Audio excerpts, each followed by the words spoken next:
Dan, we've finally got a date for a return to football, the 12th of September. How do you envisage that going from when we do get the go-ahead for it? Yeah, it's welcome, Tom, that we've got that date to start the league season. Communication from the EFL is that we'll look to possibly, very likely, have a cup fixture before that. So I think the competitive season will start on the 5th of September. So you're around a month away, 5 weeks away from that date now. So a lot of planning's going into place, both in terms of training. So the players have gone from stage 1 training, which is non-contact tested, and into stage 2 training now. So that's a positive. That means Darryl can do all the work on the training ground that he wants to do with them. And myself and Darryl have been working on a pre-season plan which will be between 4 and 6 games behind closed doors, one of them being here and the remainder being at away venue. So we'll have a pre-season. It'll be a shorter pre-season than normal, but a pre-season nonetheless. And then from the 5th of September the real action starts. So like I say, a cup fixture around the 5th of September that weekend, and then straight into the League 2 campaign from the 12th of September. And that planning's not been, thought through within a matter of days or so. It's something that's been going on behind the scenes for a number of months now. Yeah, we've had a lot of guidance from the EFL, who have had guidance from central government about what we can do, when we can do it.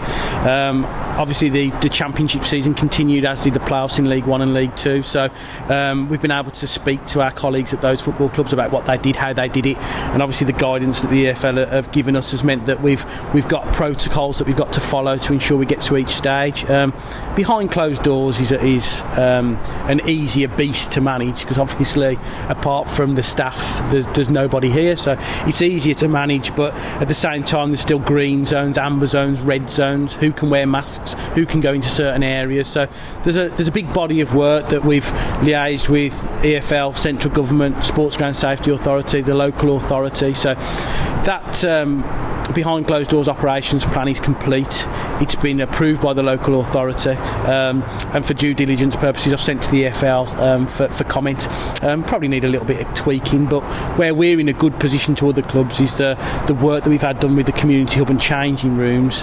One of the big concerns a lot of clubs will have is, where do the opposition get changed, because you can't be in the same dressing room areas. So we've obviously going to utilise the home and away traditional dressing rooms, and then we've got a fantastic facility for the away team to utilise as well. So it's very much operational, it's logistical.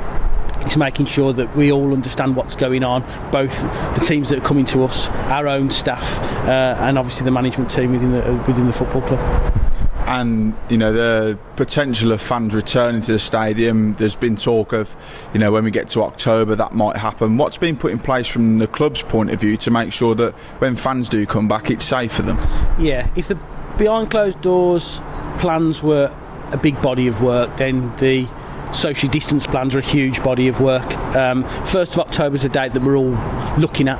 The non-league seasons are all starting on that 3rd of October, and they'll have done that hoping that by then social distance crowds are allowed, and the business model around non-league football and lower league football relies, as we all know, on bums on seats, crowds in stadia. So the 1st of October is a date that we're all working towards. There was the pilot schemes at the cricket and motorsports, etc., which Boris Johnson's put on hold, which is disappointing but understandable. There's local lockdowns, etc., so the path to get there isn't always going to run smooth. All we can do at this moment in time is work on that as a date where we need to be ready for, and if it means that that comes forward because we're in a better place before, then great. If it means it goes backwards, we'll have to adapt accordingly, but we're working around that early October as social distance crowds. So that's a different body of work, and where we're in a good position is that we'd already sold over 2,000 season tickets, so from the early bird we had a phenomenal response from our supporters, which is really grateful and has really helped us in these unprecedented times.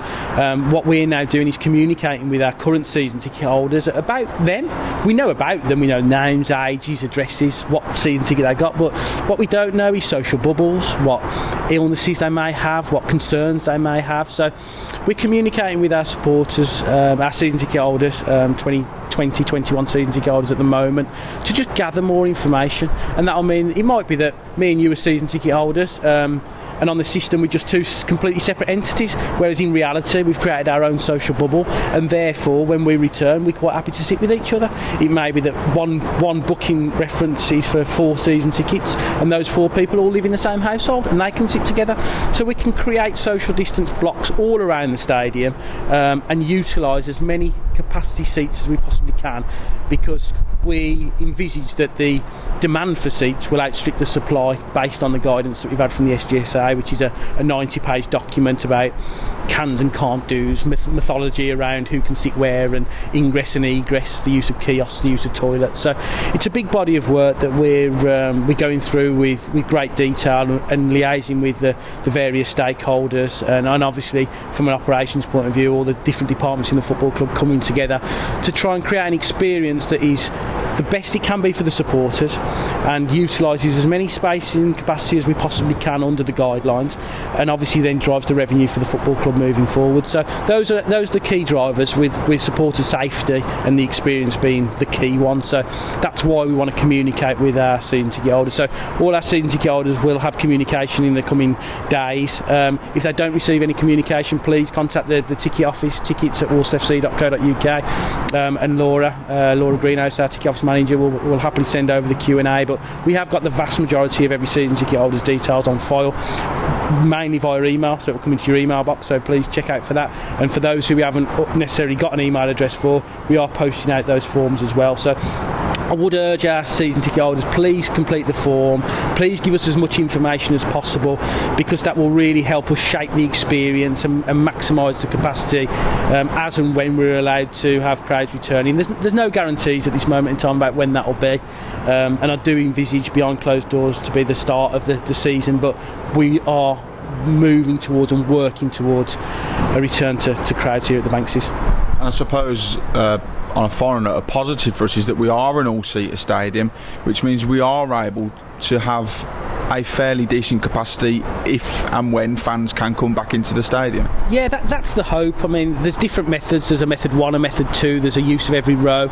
There are methodology in there for terraces, so those stadiums that have still got terracing, they'll be able to work on a different formula. But you're spot on, being all-seater does help, and we're looking to maximise that. We've got to put a case together with the information from the Sports Ground Safety Authority and working with the stakeholders and the local authority for a maximum capacity, which around 30-35% would be somewhere that I'd envisage us being. So but obviously it's not just about bums on seats, it's about ingress and egress, it's about access into the stadium via concourses.